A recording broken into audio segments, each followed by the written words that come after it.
parole est à vous. Merci, Monsieur le Président. Ma question est plus en fonction de la planification qui se fait autour de l'immigration.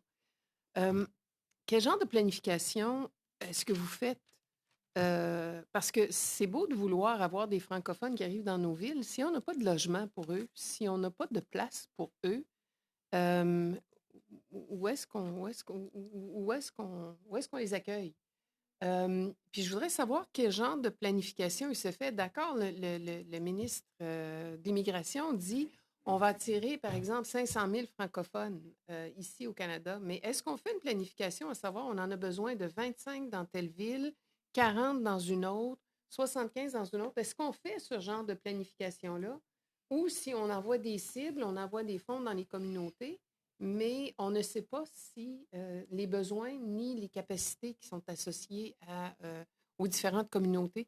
Puis moi, je voudrais savoir à un moment donné s'il y a une étude qui a été faite sur les besoins et les capacités de chacune des communautés, de façon à ce que non seulement on cible, mais on cible de façon stratégique.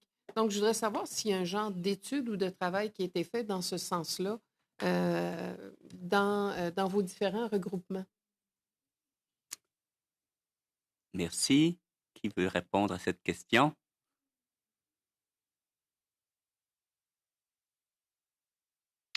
Je vais tenter une réponse, puis je vais demander à Ferdinand de m'appuyer. Ferdinand, il y a une étude qui est sortie. Est-ce que c'est Rede Canada qui a sorti? Est-ce que vous êtes au courant, mes collègues? Je sais qu'il y a quelque chose qui est sorti un peu dans le sens que vous dites, sénatrice Montion, il y a pas très longtemps. Mais là, je vais m'occuper de la chercher puis de vous l'envoyer. Je vais l'envoyer à la greffière pour qu'elle vous l'offre parce que j'ai un petit blanc là, dans ma mémoire tout de suite d'où vient, mais c'est ça. Mais peu importe l'étude. Ça dépend de quelle façon vous allez évaluer notre capacité d'accueil. Si vous décidez d'évaluer notre capacité par rapport aux besoins, on n'a pas de capacité au niveau du logement. Puis c'est très effrayant parce qu'on a des besoins au niveau... Moi, je vous dis, je mets ça à l'égalité. Je ne sais pas à qui il faut le dire, mais il faut que l'immigration s'associe au logement parce qu'on réussira pas. On réussira pas nos projets de société, on réussira pas nos projets d'immigration.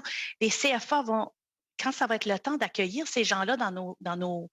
Puis les communautés, moi, je travaille dans le milieu rural beaucoup. Les communautés ils sont extraordinaires. Ils sont innovateurs. Vous pouvez pas imaginer les gymnastiques qu'ils font pour trouver une façon d'accueillir puis de loger ces gens-là. C'est presque... Et c'est beau. C'est beau, mais en même temps, c'est pas la responsabilité, par exemple, des municipalités ou des individus de la communauté de trouver. Nous, on a pensé à toutes sortes de solutions, mais à un moment donné, on est épuisé dans toutes les solutions qu'on peut apporter à cette question-là. Ça nous fait peur. Oui, autre que le logement, tout, on est prêt à accueillir ces gens-là, mais on n'a pas de logement. Alors, Merci, Madame. Merci, Madame Fournier. Oui. Il y a 2 études chez nous. En fait, il y a une étude qui est récemment sortie. C'est pas, ça aborde pas, comme vous le dites, là, des enjeux de planification comme tel, mais ça donne une bonne idée de... En fait, ça vise à faire connaître le parcours des nouveaux arrivants chez nous, puis les tendances actuelles en immigration francophone au territoire du Nord-Ouest. Il y en a une autre aussi qui va être publiée au printemps prochain qui, elle, vise l'ensemble des prairies de l'Ouest et du Nord. Donc, Manitoba, Alberta, Saskatchewan, TNO, Nunavut aussi, qui est plus à l'Est, mais qui fait partie du Nord. Donc, c'est des données qui vont être très intéressantes. Mais ce que vous soulevez est tout à fait pertinent. Je pense que il y a effectivement, à l'échelle canadienne, il n'y a pas cette planification-là qui est faite. Puis c'est un peu ce qu'on reproche aussi à l'immigration ou à la façon dont l'immigration est gérée actuellement. C'est que c'est des programmes généraux d'immigration qui vont juste prendre on va dire, OK, ben dans ce programme-là, on va essayer d'aller chercher le plus de francophones possible ou on va ajouter une partie francophone, on traduit les documents, puis c'est pas du tout stratégique, c'est pas ciblé en fonction des besoins priorités de chaque région puis de l'ensemble du Canada. Donc, c'est vraiment quelque chose qui devrait être fait aussi je vous appuie. Merci. Est-ce que M. Bararou-Zanza, vous voulez intervenir? Ensuite, Mme Duguay-Langlais va intervenir à nouveau. Monsieur, la parole est à Oui, vous. oui, très rapidement, je vais dire que en fait, les études qui sont disponibles en Saskatchewan, dont une qui a été faite l'année passée, mais celle qui a été faite l'année passée, c'était une étude régionale de la région des Prairies et Territoires du Nord-Ouest. Cette année, il y a une étude en cours aussi, mais je dois vous dire que la plupart des études que je vois publiées à partir de 2018, c'est des études qui parlent du recrutement, de l'établissement, intégration, rétention des francophones dans nos provinces.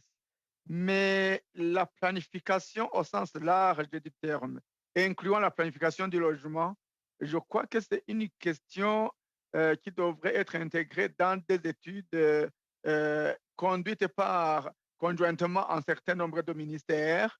Ce n'est pas seulement une étude que IRCC se verrait faire et réussir elle seule. Donc, la question des logements, certainement, va se traiter de commun accord avec les autres ministères qui ont cette question dans leurs attributions. Donc, eh bien, voilà, donc, votre souci, il est fondé, il faut qu'il y ait planification conjointe. Comme Brigitte l'avait dit, la planification n'est pas seulement du ressort de l'IRCC. Il faut que l'IRCC soit appuyé par d'autres ministères et certainement le gouvernement fédéral et les gouvernements provinciaux aussi. Merci beaucoup. Madame Duguay-Langlais, vous vouliez rajouter quelque chose? Ben, c'est exactement ce que Ferdinand vient de dire. C'est D'accord. pour ça que j'ai baissé ma main. C'est qu'il y a une responsabilité de d'autres ministères dans ce genre d'études.